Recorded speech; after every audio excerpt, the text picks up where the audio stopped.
Pag nagdesisyon kang bumitaw, siguraduhin mong bibitaw ka talaga. Dahil pag sinabi mong bibitaw ka, pero may bahagi ng katawan mong kumakapit pa, yun, masusugatan ka lang. Dahil unti-unting dadaan sa palad mo yung binitawan mo. Alam mo yung nakahawak ka sa lubid? Sabi mo, bibitaw ka na, pero hindi ka bumibitaw eh. Eh yung lubid, umaalis na. Kasi sabi mo, bibitaw ka na, so umaalis na, eh ayaw mong bitawan.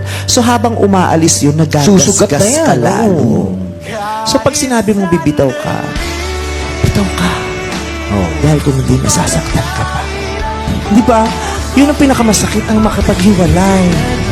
Kahit pa may kasalanan siya o wala siyang may kasalanan, kahit walang yapa yan, di ba? Sakit. Ano yan eh?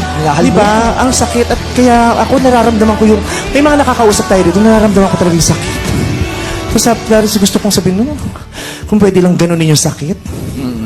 Di ba?